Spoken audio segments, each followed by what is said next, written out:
Mi nombre es Luis Arranz, soy periodista, integrante del equipo de prensa de la Asociación Madre de Plaza de Mayo, que estuvo trabajando en la elaboración y producción del juicio ético y político que las madres realizaron al Grupo Clarín el jueves 22 de diciembre en Plaza de Mayo.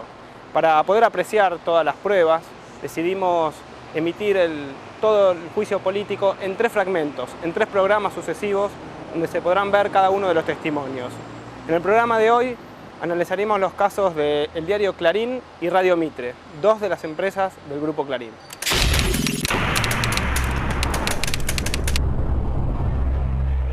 Vamos a invitar a subir ya a este escenario a quien va a oficiar de fiscal general, el doctor Eduardo Barcesat, y a la presidenta del tribunal, Eve de Bonafini.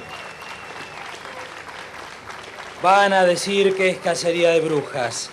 Van a decir que es contra la libertad de expresión. Van a decir que es una escalada del gobierno, pero no es nada de eso. Es por nuestra propia libertad, la libertad de los sin voz. Es por defender la ley de medios, la ley de servicio de comunicación de la democracia, por defender la libertad sindical de los compañeros trabajadores, y es una respuesta por la justicia, la memoria fértil y la igualdad. De todas las empresas, insisto, del Grupo Clarín, más de 226 licencias, tomamos a 6 de ellas. Vamos a tomarnos 15 minutos por empresa y yo, por tanto, convoco. La primera empresa es el diario Clarín. El fiscal, el doctor Pablo Yonto. Buenas tardes, compañeras y compañeros. Buenas tardes a las compañeras madres. Buenas tardes, compañero Barcesat. La primera empresa que hemos elegido para ser juzgada, es decir, el primer imputado en este juicio, es el diario Clarín, la primera empresa que tuvo el Grupo Clarín a partir del año 1945, cuando el diario fue fundado por Roberto Noble. Y este diario, a partir de la muerte de Roberto Noble en 1969, quedó en manos de Ernestina Herrera de Noble, quien ya comete el primer acto al apropiarse del diario, desplazando a la única hija de Roberto Noble, Guadalupe Noble, lo que dio origen a un conflicto judicial que duró años y que terminó finalmente en un arreglo por el cual desde entonces Ernestina Herrera de Noble es la dueña mayoritaria de las acciones del diario Clarín. Y vamos a llamar como testigos sobre esta primera acusación a 2 delegados periodistas de la última comisión interna. Ellos son Aníbal Cés y Gustavo Bruso, son los primeros testigos de este juicio.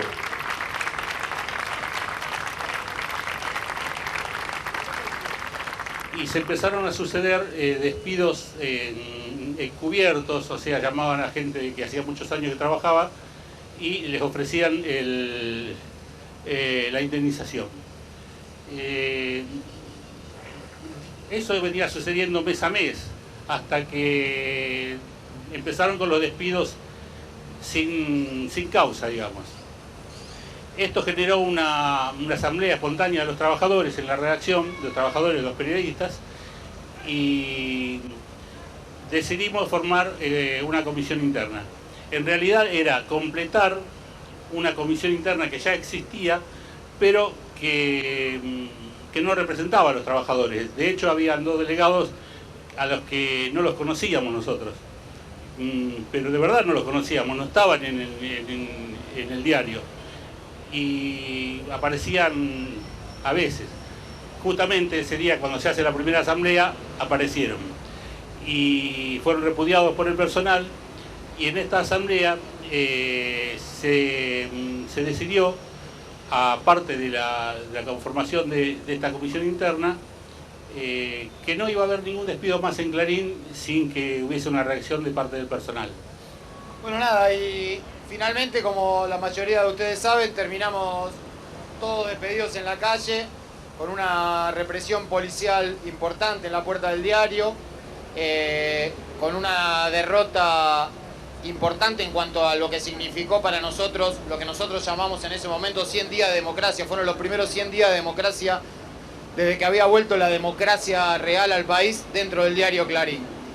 Pero la cuestión no terminó ahí, porque desde aquel despido los compañeros trabajadores de prensa de Clarín nunca volvieron a tener una comisión interna.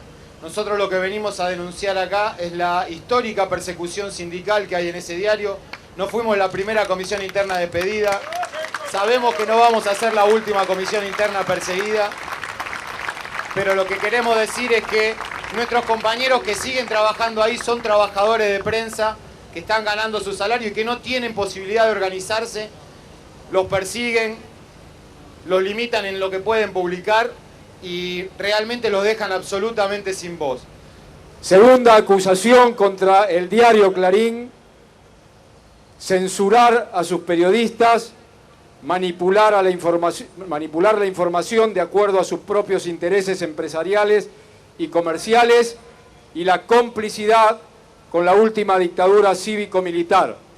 Invitamos para que pase como testigo de estos hechos a la periodista Blanca Rebori, periodista que trabajó en Clarín, compañera militante sindical también en el diario Clarín y en los 70.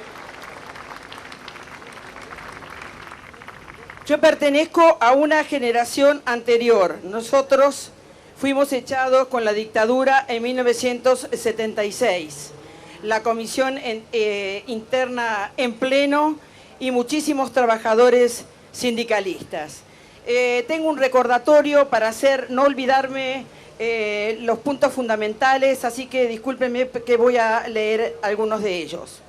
Fue fundamental, apenas comenzada la década del 70, el movimiento sindical de Clarín, que culminó con un liderazgo notable por las reivindicaciones conseguidas. Las principales: doble franco semanal, teníamos 1. 6 horas de trabajo diarias, teníamos 9, 10, 12 horas de trabajo. Pago de horas extras, efectivización, lo que hoy se llama tercerización, de los colaboradores, rectificación de salarios, aunque gremialistas y cercanos a ellos solían cobrar menos que los afines a la empresa, naturalmente, ¿no? La conformación por primera vez de la Intersindical de Periodistas y Gráficos, con lo que se consumó una fuerza poderosa en el gremio, y el acceso de la mujer en secciones hasta el momento reservada casi exclusivamente a los hombres.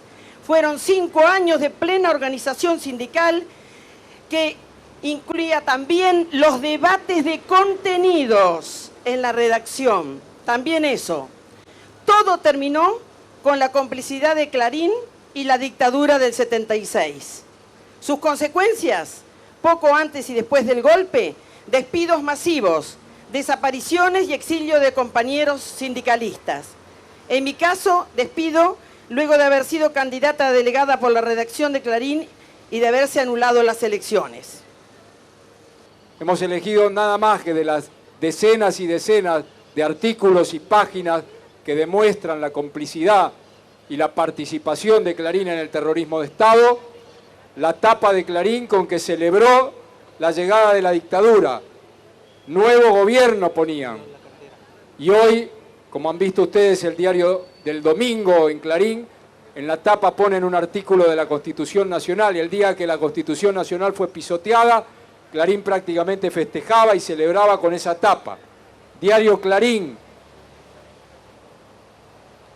la ardua recuperación, una nota en la que dicen que los terroristas y subversivos que fueron detenidos están en centros especiales de recuperación, atendidos por psicólogos y por médicos, para luego ser reinsertos en la sociedad, y una foto falsa de una supuesta detenida de espaldas y una nota vergonzosa que no firma nadie, donde Clarín cuenta que los centros de detención de subversivos y terroristas, como decían ellos, eran centros de recuperación.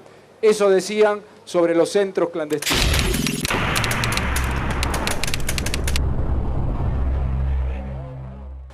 La próxima será entonces Radio Mitre.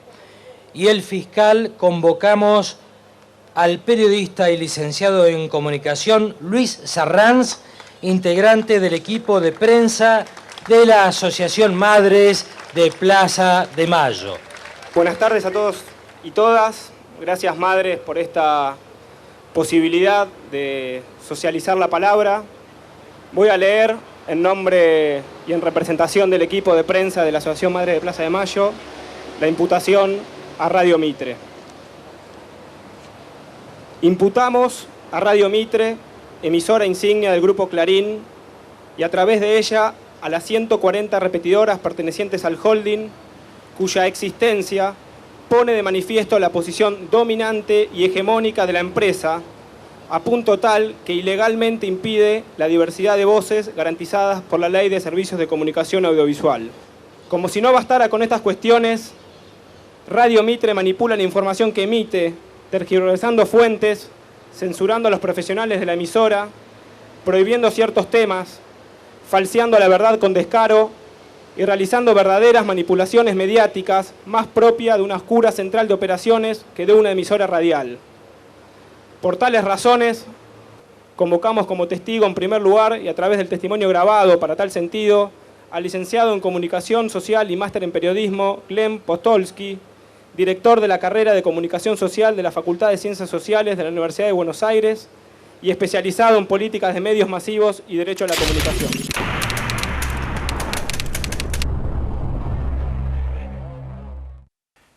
Clarín se hace cargo de Radio Mitre en el momento del retorno de la democracia a través de testaferros primero y recién va a blanquear la titularidad de esa licencia una vez reformada la Ley 22.285 por las leyes de reforma del Estado y emergencia económica durante el gobierno de Carlos Saúl Menem.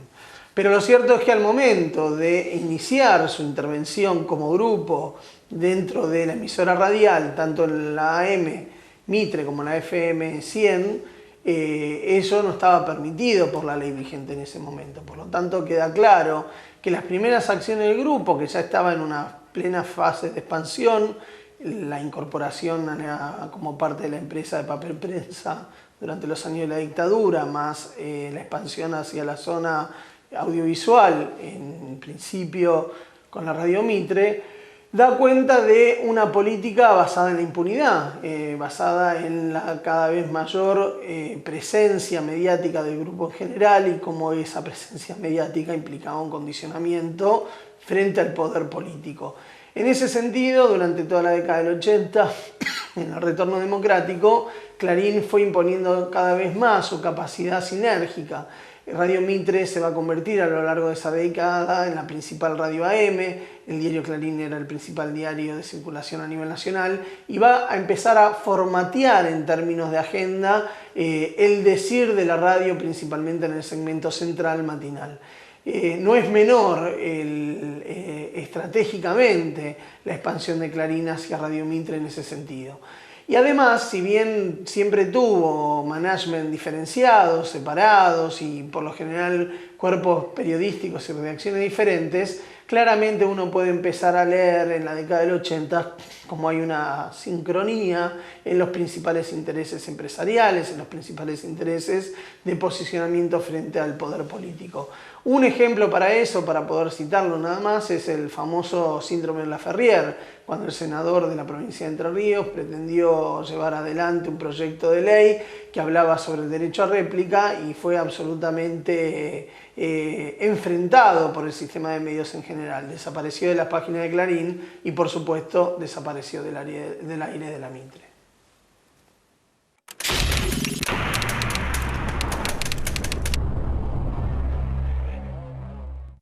Del mismo modo, llamamos a declarar al periodista y locutor Mario Giorgi, ex jefe del informativo de Radio Mitre, a la vez que dirigente sindical de la emisora.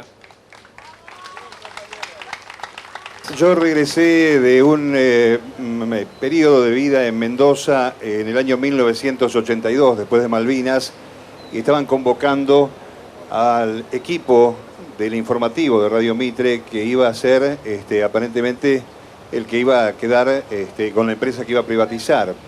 así que me desempeñé allí desde los primeros meses del año 83, no, perdón, desde los finales del año 82, transmitimos la elección de Raúl Alfonsín a Democracia, se festejó firmemente en la empresa porque parecía que esa victoria garantizaba la entrega privatizada a ese grupo, y finalmente después nos encontramos con la sorpresa de que terminaba siendo de Clarín, la radio. Así que desde ese año hasta el 12 de agosto de 1988 puedo explicar hasta por qué me acuerdo de memoria esa fecha, porque ese día fui despedido 2 veces. Fui despedido, reincorporado y vuelto a despedir en la misma jornada. Así que ese es el periodo no mayor de 6 años. ¿Qué implicó en términos laborales y profesionales el arribo del grupo a la emisora? Cuando uno ve este cuadro acá, en el año 1986, era como comparar un maxiquiosco con un hipermercado, la radio. Era una cosa muy pequeña, sin un proyecto todavía definido, y paralelamente los gremios, quiero hacer memoria, hay mucha gente joven aquí, en la ciudad de Buenos Aires coexistían a duras penas 2 medios, la Asociación de Periodistas y el Sindicato de Prensa, y finalmente se pudo concretar una unión y se creó la UTBA, como la conocemos en el día de hoy. Yo, con mi carnet de locutor a cuesta, habíamos comenzado a hacer unas primeras charlas para ver si armábamos una intersindical radial frente a lo que representaba un proceso privatizador de medios que habían estado en manos del Estado, para que no nos encontrara desamparados en el marco justamente de lo que antes era negociar con un patrón como era el Estado y luego empezar a hacer el vínculo con las nuevas autoridades que vinieran en los medios. A tal punto que esa actividad sindical me lleva a formar parte de la Sociedad Argentina de Locutores, de la que soy parte del Secretariado Nacional, pero nunca fui delegado de Radio Mitre, a diferencia de los compañeros que pusieron antes. Yo era simplemente integrante del secretariado en el orden nacional y al mismo tiempo era jefe de noticias, algo que las autoridades que llegaron a la radio provenientes del diario no podían comprender. ¿Cómo puede ser un jefe, además representante sindical?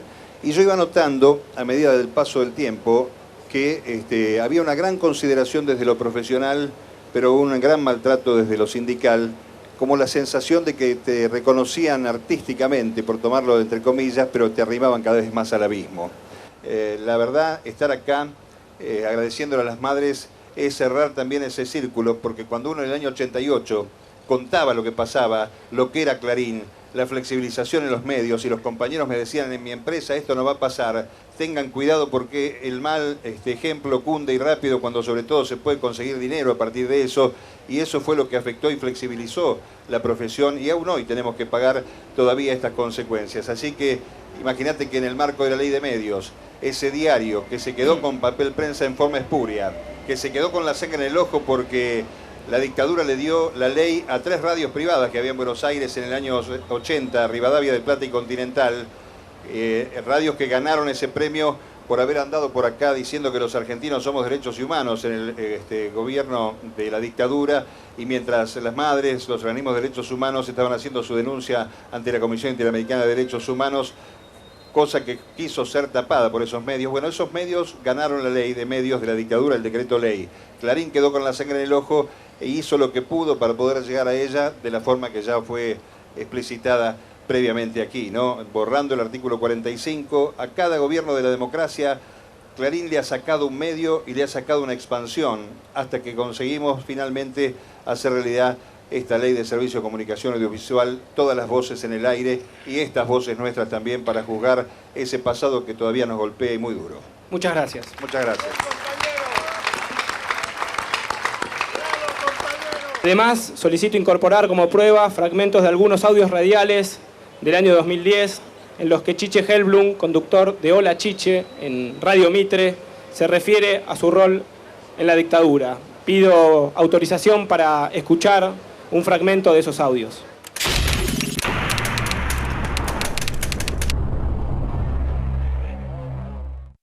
Yo me hago cargo de mi archivo. No tengo nada que esconder. Ahora, claro, digamos, hay posiciones incómodas para mucha gente. Sí, obviamente, si te vuelan la casa de Lambrusquini y matan a la chiquita, nosotros no estábamos a favor de eso. No, de ninguna manera. Podíamos estar. Fíjate vos que le llevó 25 años al asumir que el asesinato de la hija del capitán Viola fue un error terminal en la historia de la guerrilla en Argentina. Eso lo dijimos de entrada nosotros. Es decir, que cuando vos te ponías en la vereda de decir, señores, esto es un crimen de lesa humanidad, haber matado a la hija del capitán Viola. Pues vos querés matar al capitán Viola, matá al capitán Viola. No, pero está bien, sí justifica eso. Yo era pibe. Pero Gorriarán Merlo le llevó 25 años asumir que eso fue el error terminal del ERP. Pues se reconoció que fue un crimen de lesa humanidad que cometieron una catástrofe. Dejémosle el derecho a la gente de saber de qué lado se pone en una guerra. ¿Sí? Si del lado de... Si te pones, lo que hoy se dice después no es guerra. Lo de la Rabure no fue violación de los derechos humanos, lo de Pablo Lambruschi no fue, las bombas no eran. Digo, a ver, vamos a ver de qué lado estamos. Yo no voy a discutir hoy si fue una guerra o no. Nosotros lo vivimos como una guerra. Y yo tengo derecho a saber de qué lado me pongo de la guerra. Si vos me pedís quién es la aleta, nunca te la voy a dar. Pero si me apretan, sí. ¿Ok? Entonces, digo, a ver, cada uno tenía... Todo no se sabía. Uno que decían que los habían secuestrado supuestamente para todo, en realidad los secuestraban por pedirle guita. Un gran editor argentino se justifica como que él estuvo secuestrado por razones políticas y en realidad estuvo secuestrado por guita. Vos viste que todos los secuestradores después dicen que eran guerrilleros. Eso lo sabés que ha pasado. Pero digo, hay muchos que dicen, no, yo estuve secuestrado en el Olimpo, tal cosa, y yo sé que lo que querían eran $500.000 pesos o pesos-dólares, no me acuerdo qué moneda había en ese entonces, y pusieron la guita y lo separaron, lo soltaron. Ahora, si fue un apriete político, no, yo te digo que no. Eso fue un secuestro extorsivo, por ejemplo. Hubo muchos que convertían sus secuestros en cuestiones políticas cuando era un tema de guita. Dos, vos me decís, ¿de qué lado te ponías? Y bueno, elegía, ibas eligiendo día a día de qué lado te ponías.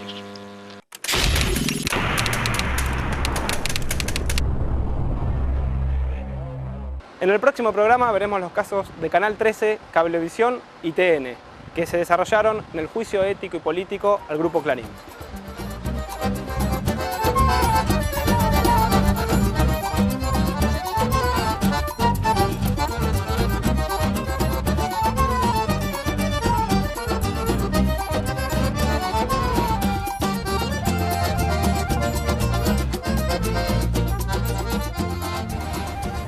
Buenas tardes, compañeros. Quiero darles primero un informe que nos mandó Eve. Gracias por darle tranquilidad al pueblo, al Hospital Austral, a su personal y sobre todo a los médicos Pedro Sacco, jefe del equipo quirúrgico, y Eduardo Schindler, director médico del hospital. Queremos decirles muchas gracias por haber puesto su sabiduría tanto como su amor para operar a nuestra presidenta y así darle tranquilidad al pueblo. La Asociación Madres de Plaza de Mayo le dice gracias a los hombres que demuestran que la ciencia tiene una importancia enorme en la salud de los pueblos. Creemos firmemente en nuestros científicos y en los hombres que, como ellos, ponen la ciencia a nuestros servicios. Gracias, doctores Sacco y Schindler. Eve Bonafini.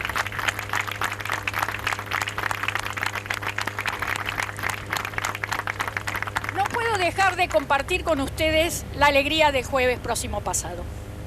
Si bien los vivimos juntos, después en nuestras casas y hablando entre las madres, nos superó ver a tantos jóvenes que con tanto amor y respeto se emocionaban al entrar en nuestra casa, que algunos lloraban de emoción y nos abrazaban dándonos las gracias. Si hemos podido lograr en tantos años que estas nuevas generaciones del Bicentenario se sientan comprometidas en política por los gobiernos de Néstor y Cristina, pero que también nos tomen como referente de lucha, la verdad que creo no equivocarme si digo a toda voz, nuestros hijos están felices, pues sus viejas han logrado lo que a ellos no le permitieron. Compromiso político para la transformación que a ellos tanto les costó la vida. Escuchar a esos jóvenes hablar tan claramente de sus anhelos y sueños revolucionarios, en práctica, lentamente, pero seguros de hacia dónde quieren ir, es sin lugar a dudas muy fuerte para nosotros. Si hacemos un raconto de todos los logros de los gobiernos de Néstor y Cristina, los más grosos contra el imperialismo monopólico, nunca antes ningún gobierno se atrevió a ponerle los puntos sobre las IES. Por eso ladran, acusan, inventan, mienten, calumnian, dicen cualquier cosa para desacreditar al gobierno. Pero no pueden, no hay argumentos valederos, no hay razones para discutir su seriedad. Eso sí sería importante, una oposición seria y responsable que ponga sus razones y se discutan ideas. Por eso, compañeros y compañeras, deberemos estar muy atentos, dado que buscarán todos los medios para obstaculizar los adelantos del Plan Nacional y Popular. Por eso, no debemos dejar solos a los jóvenes, ni defraudarlos. No podemos permitir que nuevamente los políticos, con ideas solamente para sus logros personales y sus conveniencias, que no piensan jamás en el beneficio del país y de su pueblo, que se entregan a los imperios y los monopolios por dinero y poder, nos tapen con sus infamias y minen las mentes, como muchos seguirán tratando de hacer. Algunos señores políticos por ahí, con tal de decir algo, se quejan que la presidenta en su discurso ante la Asamblea solo habló de las realizaciones y no de los futuros proyectos. Por suerte, para todos los argentinos, estos gobiernos desde el 2003 no son de prometer que van a hacer, sino que hacen y presentan todo lo realizado.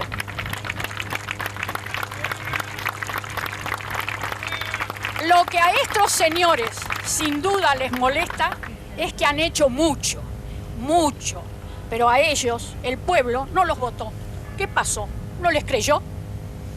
No nos olvidemos cuando en los 90 un candidato fue tan mentiroso que vino prometiendo un salariazo y terminó destruyendo todo el país y lo entregó. Para mí, ¿para qué sirven las promesas? Me quedo con los pueblos, con los hechos. Así que tenemos la obligación de trabajar más duro que nunca, acompañando a Cristina y defendiendo y profundizando este proyecto que salvó y seguirá salvando al país y sus 40 millones de habitantes. Desde aquí, con todas nuestras fuerzas y nuestro amor y nuestro gran amor, las madres le enviamos a Cristina un abrazo y todo nuestro apoyo. Estamos muy contentas de que todo haya salido tan bien. No dudamos nunca que así sería. Nunca que así sería. Adelante como siempre y como ejemplo de fuerza y responsabilidad. Todos juntos adelante con Cristina. Hasta el próximo jueves, compañeros. Alerta, alerta, alerta que están vivos todos los ideales de los desaparecidos. Alerta, alerta, alerta que están vivos todos los ideales de los desaparecidos. Alerta, alerta, alerta que están vivos todos los ideales de los desaparecidos.